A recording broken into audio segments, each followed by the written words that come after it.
the customer experience. This is what I think the customer experience means. And this is what I think you would be interesting if you're up for looking at.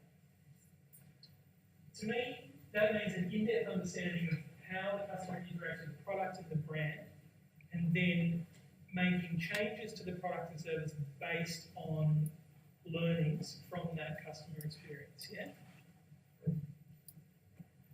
Oops.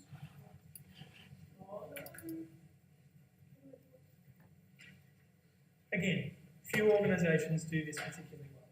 Would anyone like to suggest one they think does it well? Apple. Tell me how Apple does it well. Their customers use their product and then change their next model to utilise it. I'll take your word for it. No, more along the lines that I'm not certain the next version of iPhone is changed because of the way the customer uses it. I think it might be changed for other reasons, to make it light. Well, it might be something the customer cares about. To use less zinc or less precious metals in it or something, you know. So maybe. So I'm not disagreeing. I want it to be true, but I know where it is. What about when you go to the Genius Bar? Has anyone ever gone to one of those Genius Bar places? Is that kind of, does that feel like an experience? Maybe it does. The last time I went there, I had to buy, what did I have to buy? An iPad mini, right? So the guy stopped me at the door. He said, "Hi, what can you do today? You know, I'm all funky and wearing my sand shoes, I'm in my t-shirt, you know.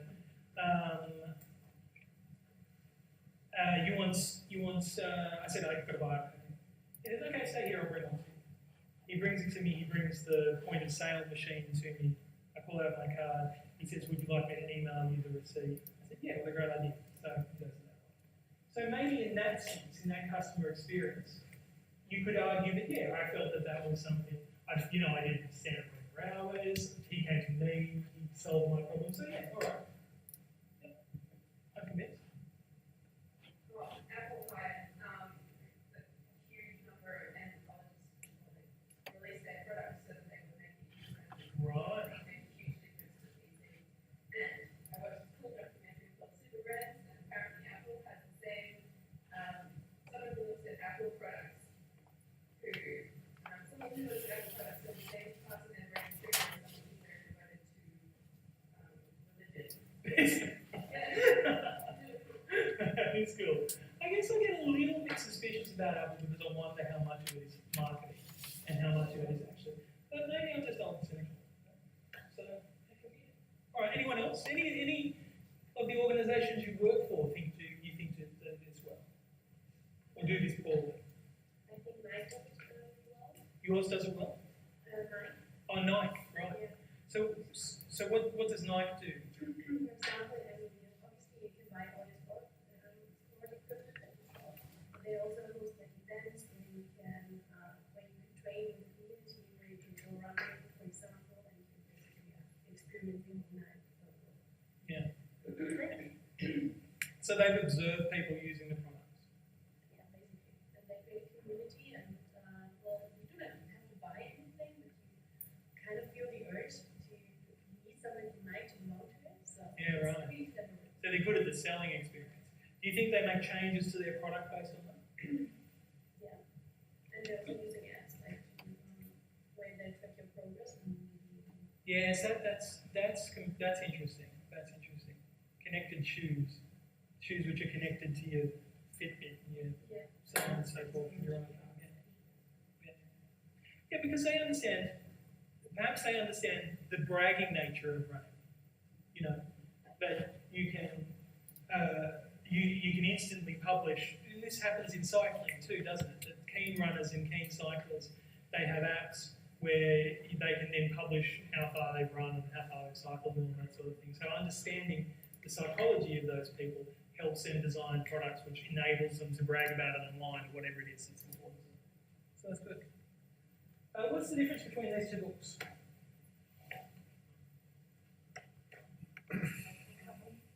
Sorry? I didn't know that. Very good. I find myself now too. It is that point market more towards children on the left. Yeah. Than on the right. That's right. So this is the adult. This is the kind of one made for adults. And do you remember why they released this? I think this is true. You know, don't go up and Google me and tell me it's wrong, but I think this is right. Do you remember why adults needed another version of Harry Potter? So they could read it on the train without being embarrassed. But they couldn't, for some reason, sit on the train and read this. So publishers were smart. New cover design, same book, maybe different price point. So it understands the user experience, right? Who mows the lawn? Somebody must mow the lawn. Do you? Can you come up and join? So, you mow the lawn, right? Very good, very good. So let's say you've been mowing your lawn today. And you're about halfway full, and the catcher needs empty. Can you empty the catcher for me? Okay, well that's kind of convincing, you know, but it's full of grass, it's full of wet grass. Yeah. So your solo bin is up here, right? So yeah. And then what happens when you lift it up?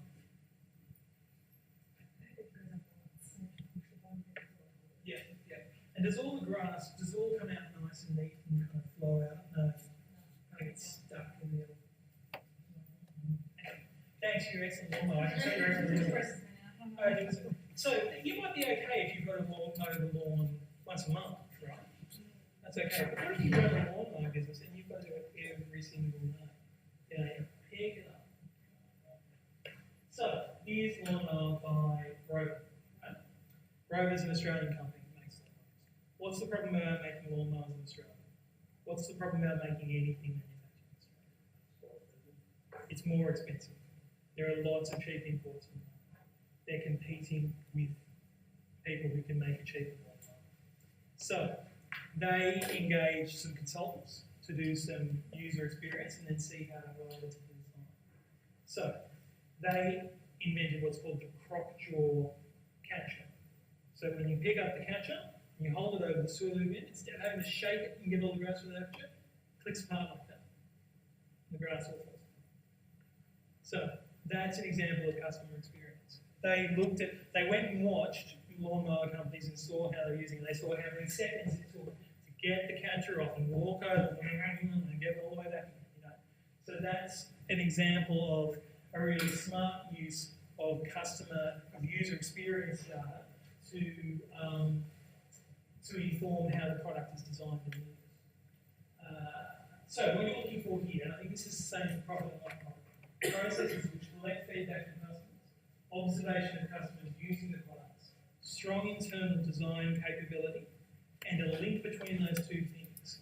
Somebody thought we should design a catcher that opens at that hinges open, right? So then they could take it back to their design. So there's design, team, and implementation. The marketing and PR, right, is what it says on your case study list. Don't neglect sales. Very different to marketing, very different to PR. If there's one problem in the creative industries, it's sales. Nobody does it. I don't know why. I don't know why those arts organisations don't employ salespeople. Well, they employ a marketing person, but nobody to hit the phone. You know? I'm not sure why all those graphic designers are employing designers and not people out selling their services. So don't be afraid to tackle it. Don't be afraid if you're thinking about this one. Thinking about where the sales capability is. So you're looking for internal sales and marketing staff. You're looking for a robust sales ratio. How much money are you bringing in per month? How many customers have you got? How often do they use your product and service? What's the yield? So on and so forth. You are looking for marketing and PR strategies too. You are looking for use of external advisors. And you're looking for an understanding of how those things impact on revenue and what works and what doesn't work. Okay? In the not-for-profit space, looking for all those things again, but marketing to all stakeholders and not just customers, yeah? So there's a certain level of marketing which has to go to keeping the funding body on side, right? There's a certain level of marketing towards sponsors and donors and councils and all sorts of people.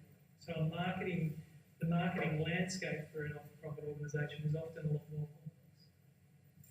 You're looking for whether they have a set of key messages being consistently set out to the right people, good levels of customer data, better selling. Better selling will be low. Accounting and financial management, my favourite topic. You're looking for, again, in terms of who has the financial skills in-house, you're looking for a good level of financial reporting. How often is management looking at the P&L and the balance sheet? Can they read them? Do they understand them? Do they know numbers that they're talking about? What are the key numbers they're tracking? What's the financial literacy like amongst those things?